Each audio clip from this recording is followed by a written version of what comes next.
So today I woke up, left Kampala and was very excited, fired up to take selfies with rhinos. We got here at the Ziwa Rhino Sanctuary and everyone is so warm.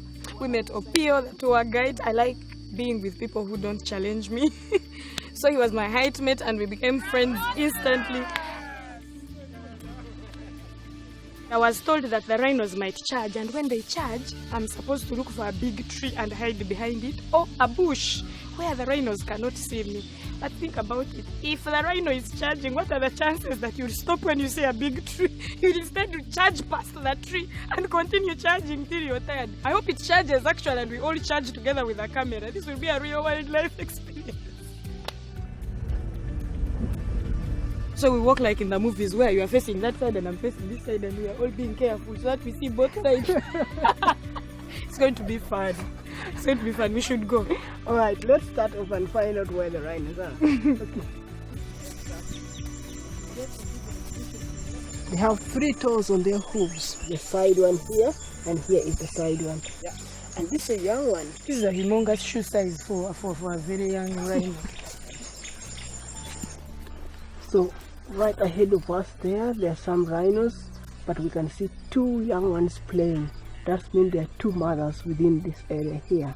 So they have poor eyesight, but they are good in smelling and hearing. So as we get closer, you will see that the ears are keeping on moving forward and backward to collect the sound waves. Yeah, and when you look at their face, they have the eyes on the sides.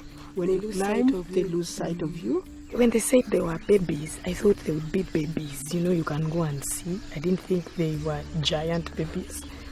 So I now don't know whether I can get any close.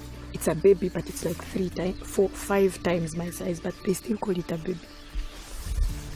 Right now, this is morning hours. They are still grazing. It's a little bit cool, and most of their activity depends on the weather. When the weather is hot, they're just lying. They go into the thick bushes. Getting that tan everyone wants. No, actually, they'll get in a thick bush where it is cool, so they stay. Sometimes you even see only the ears and the back the whole day.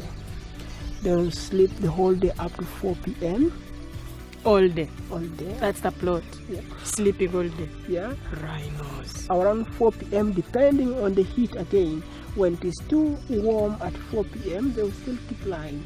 But when the weather drops, the heat drops, then they wake up to be grazing. Party time. Yeah, currently in Uganda, this is the only place where you can find rhinos in the wild. As Uganda, we only have 19 wild rhinos. And up until the 1980s, we had hundreds and hundreds of rhinos that are not there anymore, clearly, because they were poached. In the period of 1970s to 1980s, there were a lot of civil unrest in Uganda, but the government never took much consideration about the wildlife. In that period, the poachers took advantage and killed most of the Ugandan animals.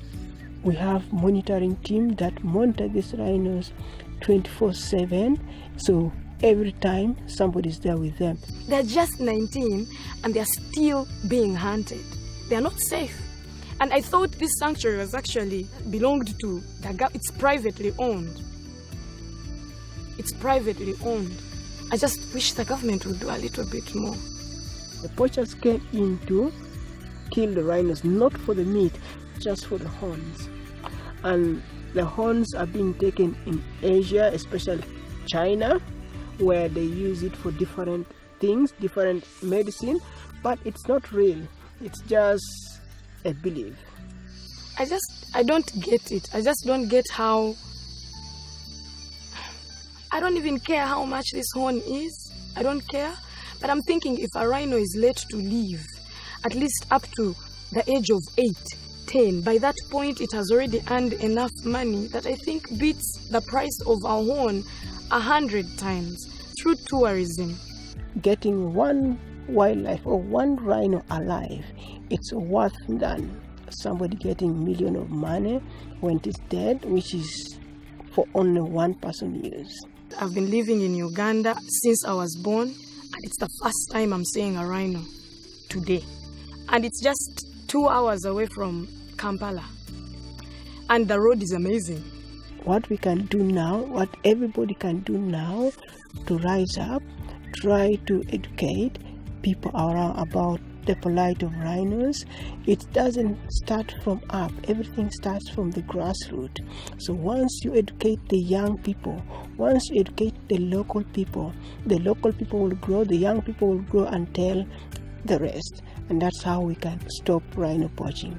I used to think there was many as lions. I didn't know anything about these animals till I came here today. So I don't want anyone watching me to feel bad about the little knowledge they have about this, because I'm telling them what I've learned today. I've just learned that we need to protect these rhinos because they are not as many as I ignorantly thought. Because I thought, well, we are Africa, we have to have the wild animals. The white people have to come and see them. Like, I never thought I would enjoy seeing a rhino. Today was special. If you'd like to donate, our Give and Gain donation details are at the bottom of the screen. I would like to thank each and every one of the following for your kind donations. Be rest assured that your donation will be put to good use, and our heartfelt thanks from all the staff on Ziwa Rhino Sanctuary. Please like and follow us, Rhino Fund Uganda, on Facebook and Instagram. Share this video and keep tuned in for the next episode of Heart of a Ranger.